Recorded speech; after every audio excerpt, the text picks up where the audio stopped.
Sport and emotion, almost impossible to separate the two.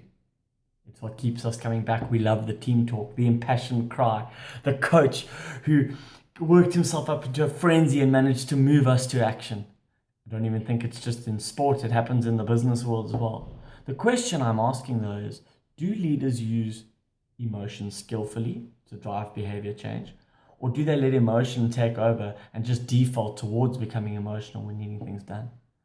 We all know the Al Pacino Any Given Sunday speech. I've even heard a story at an alcohol spirits company where the MD vociferously explained to his team that beer does not pay their salary and therefore they will not drink beer even if it's in their spare time.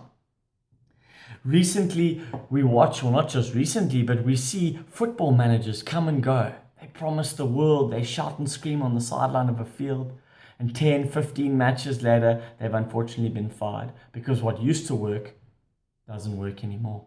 In the Rugby World Cup, it's been interesting having cameras in the coach's box and seeing how the coaches react during games. South African coach particularly is extremely emotional. Uses emotion sometimes very skillfully and sometimes probably a little bit less skillfully.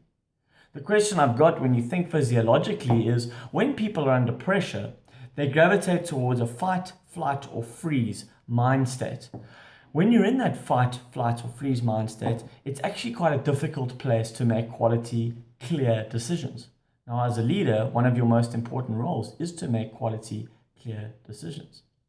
So one must ask the question, are we using emotion skillfully at the right time? Or are we saying under pressure, that's me, that's the authentic me, I'm just going to use emotion? I've been told by a couple of rugby coaches in South Africa that emotion, being emotional during a game in the coach's box is part of our DNA and that's not going to change. It may well be, but I wonder whether that's putting us in the best space to use emotion well at the right times. Because I think after a while, people will stop responding to that if it becomes same, if it becomes normal. So the question you need to ask as a leader is, am I using emotion at the right times, intentionally, and giving that impassioned team talk? Or am I using emotion all the time and letting myself get carried away and then using the excuse of, well, that's just me, it's part of my DNA? I think it's a fascinating question to ask, and I'd love to hear some feedback on it. Thanks.